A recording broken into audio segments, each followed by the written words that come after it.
In 1784, a frontier surveyor named John Sevier was mapping the Appalachian frontier when he encountered something that made him stop dead in his tracks. Living in log cabins along the ridges of eastern Tennessee were families who looked like no one he'd ever seen before. They had copper-colored skin, straight black hair, European features, and eyes that seemed to carry stories from across the world. They spoke English with an accent he couldn't quite place, and used words that sounded ancient, almost forgotten. When Sevier asked where they came from, they told him different stories. Some claimed to be Portuguese. Others said their ancestors were Turkish. A few whispered about Spanish ships and sailors lost to time. Sevier wrote it down. He was confused, and his confusion would haunt American history for the next 200 years. These mountain people called themselves Melungeons, though nobody knew where that word came from. In a nation that was beginning to divide itself into rigid racial boxes, white, black, Indian, the Melungeons didn't fit anywhere. And in early America, not fitting in was dangerous, very dangerous.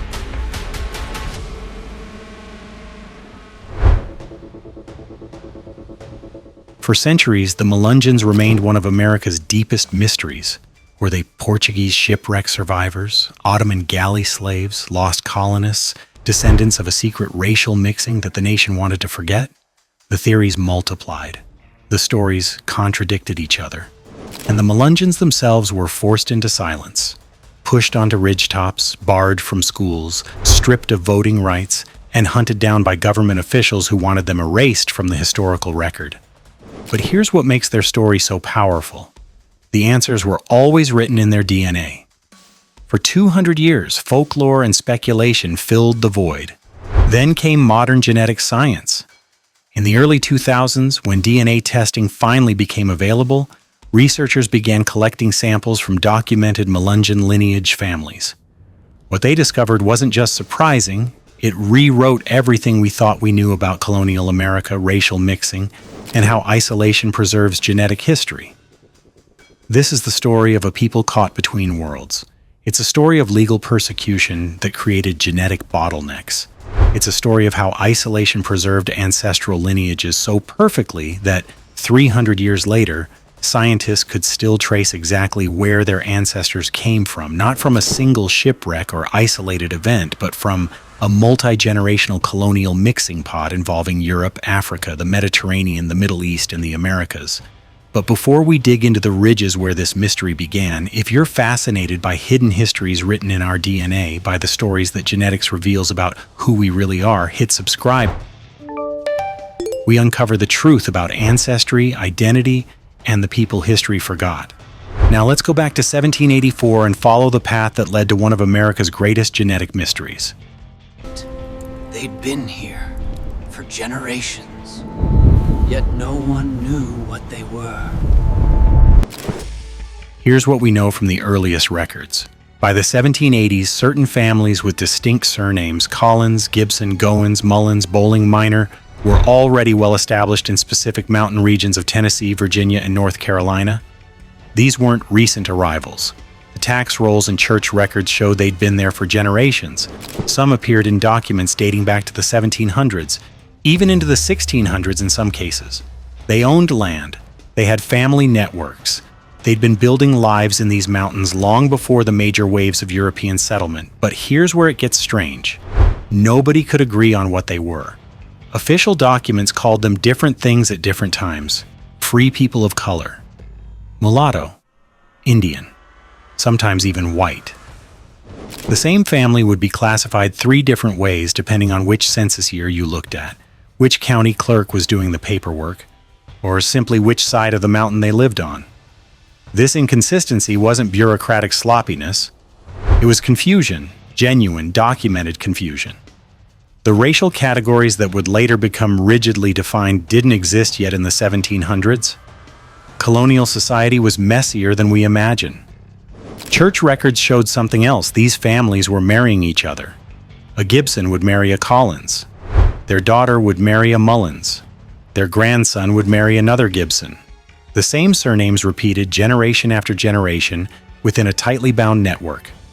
This pattern, limited surname diversity, repeated intermarriage, geographic concentration in specific valleys, is exactly what population geneticists look for when identifying a founder population. A group descended from a small number of original families who settled an isolated area and then remained relatively isolated for centuries. But nobody in the 1700s and 1800s had the tools to prove it. They only had phenotype, what people looked like, and that was inconsistent and unreliable. The mystery deepened.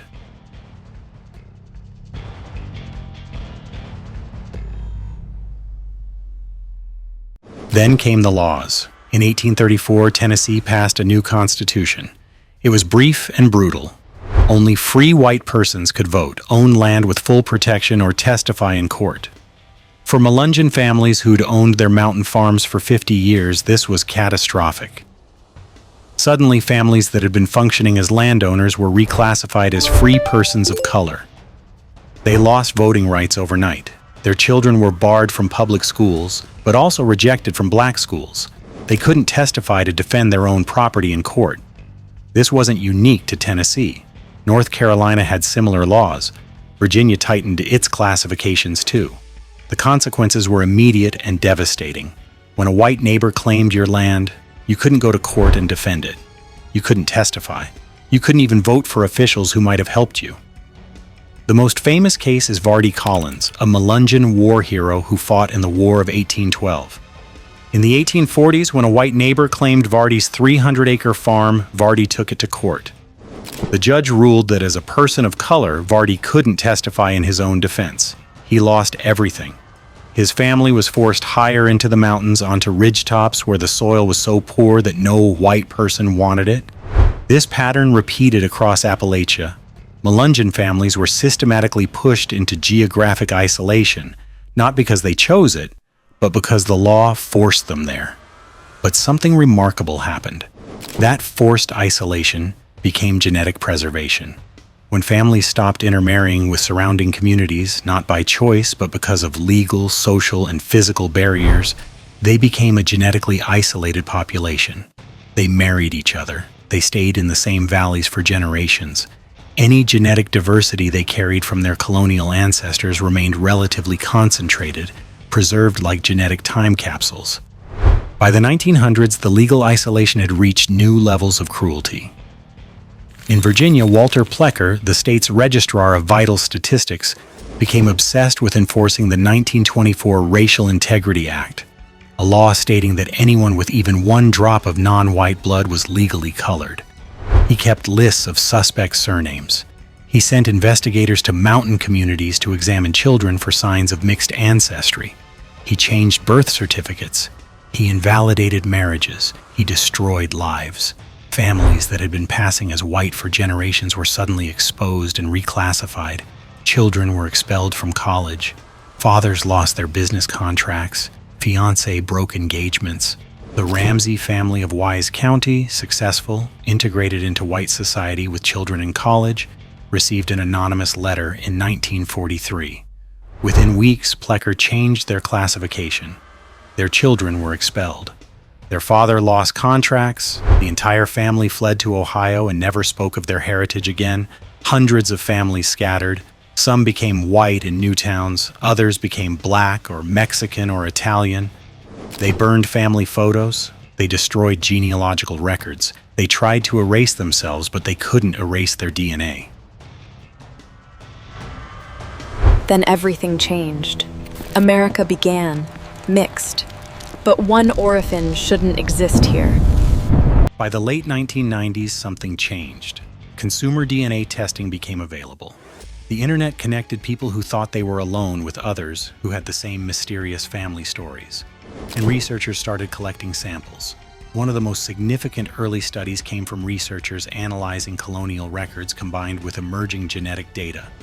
Paul Heinig, a genealogist, spent decades combing through Virginia and North Carolina colonial records from the 1600s and 1700s. He found something remarkable.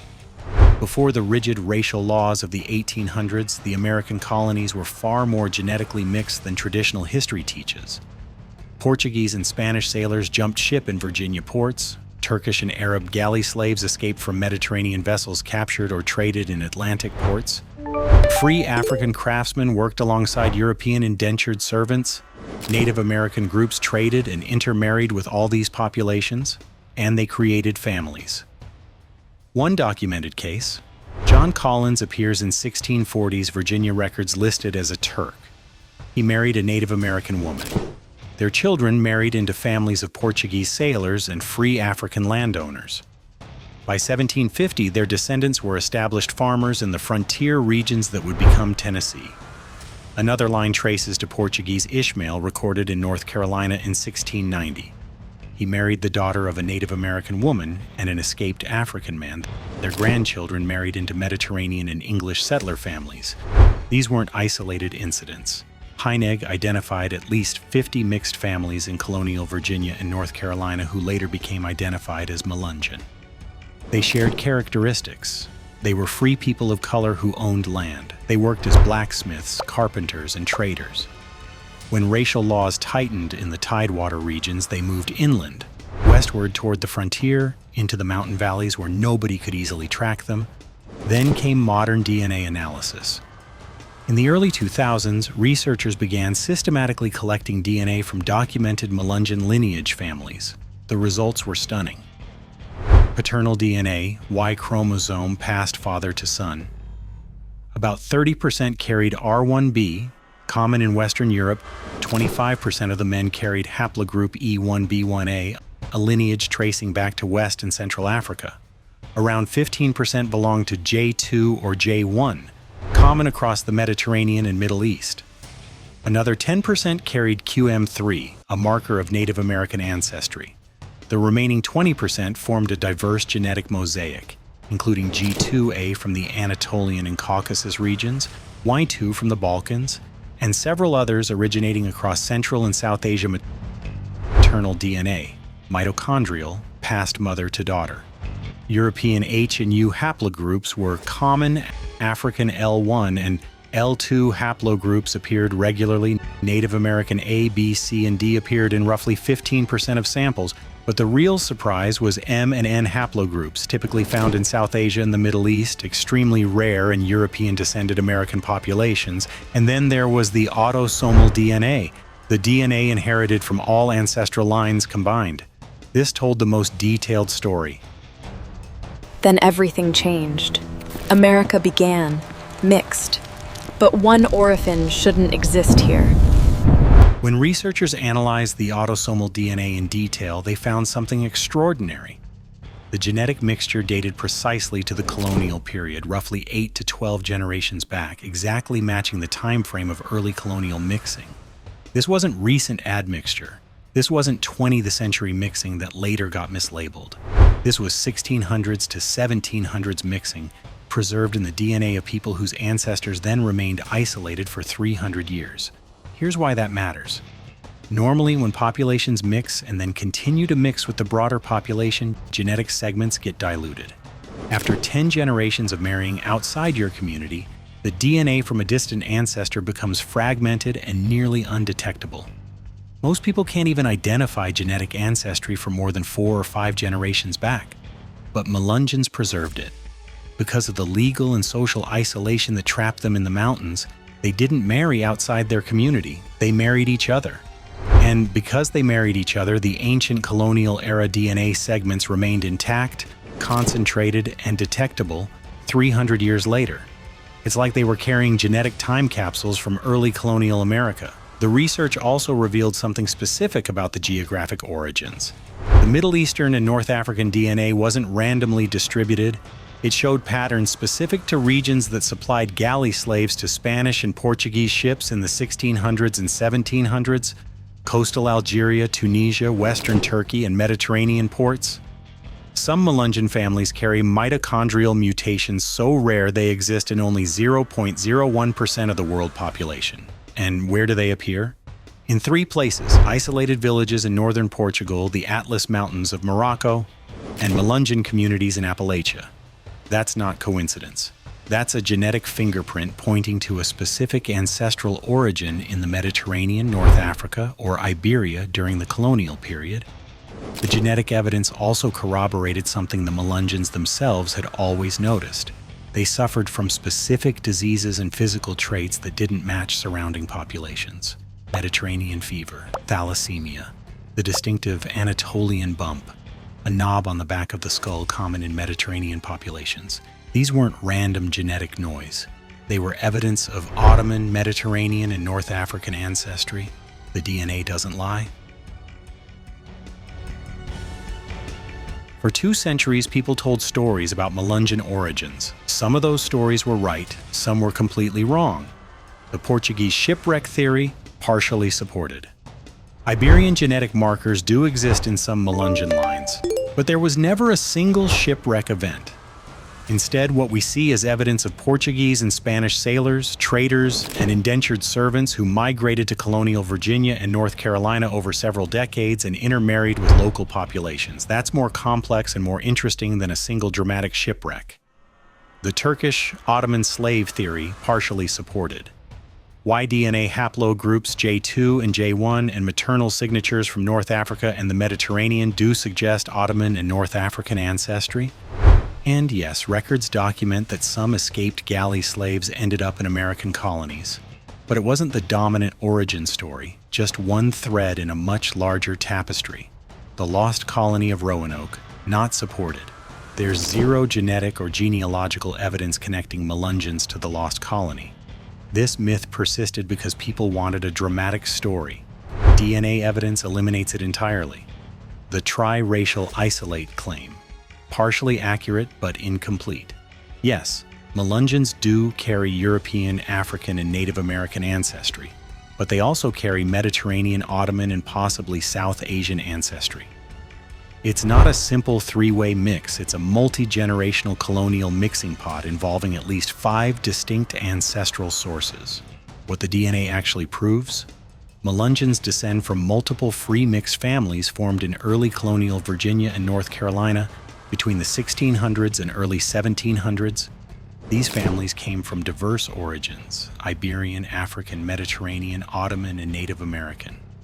They remained geographically and socially isolated for roughly 250 years, which preserved their colonial-era genetic mixture in an unusually concentrated form. It's not one story. It's a complex history of early American diversity that was then erased, forgotten, and nearly lost forever. Today, thousands of Americans are discovering they have Melungeon ancestry through DNA testing. They're finding genetic matches they never knew existed. They're reconnecting with family histories that were intentionally buried. And they're asking the same question their ancestors couldn't safely ask: who am I? Where do I really come from? This matters for several reasons. First, it's a reminder of how recent and how arbitrary racial categories actually are. Your great-great-great-grandparents might have lived in a world with fluid, negotiable racial identity, but by the time your great-grandparents were born, those categories had hardened into law. 1 century made the difference between freedom and persecution. Second, it shows how genetics preserves history. The Melungeon case demonstrates that when a population becomes isolated, rare genetic lineages don't disappear. They persist, they concentrate, they become detectable centuries later. It's a model scientists now use to understand founder populations, genetic drift, and how demographic bottlenecks shape the genome. Third, it reveals the complexity of early American history. We often teach history as though the racial categories that existed in the 1800s and 1900s were always there. They weren't. Colonial America was messier, more mixed, more diverse than traditional narratives allow. DNA evidence is forcing a reckoning with that complexity. The Melungeons are no longer a mystery, they're a mirror. They show us what happens when science finally gets to tell the story that law, prejudice, and fear tried to erase. And they remind us that the truth about who we are is often written in our DNA, waiting for us to finally be brave enough to read it. The Melungeons were pushed into shadows, mislabeled by neighbors, and reclassified by the law. They survived by adapting, by hiding, by becoming whatever racial category allowed them to keep their land and their lives. But they couldn't hide from their own DNA. For the first time in American history, we have a population whose true ancestry is being revealed not through folklore or speculation, but through data, through science, through the genetic evidence that each of these families carried inside them for 300 years. And what that evidence shows is beautiful in its complexity. America in the 1600s and 1700s wasn't the segregated nation we were taught it was. It was a place where Portuguese sailors married Native American women, where escaped slaves became landowners, where Ottoman survivors built new families, where racial categories didn't yet exist because people hadn't yet decided to make them permanent. The Melungeons are that lost history preserved in DNA finally being recovered. If you found this story fascinating, if you want to understand how genetics reveals the hidden truths in your own ancestry, please like this video and subscribe for more investigations into the stories our DNA is telling. And if you have your own mysterious family history, share it in the comments. We're all carrying genetic evidence of journeys we've forgotten. The only question is whether we're brave enough to discover what it really says about who we are and where we came from. Thank you for watching. I'll see you in the next one.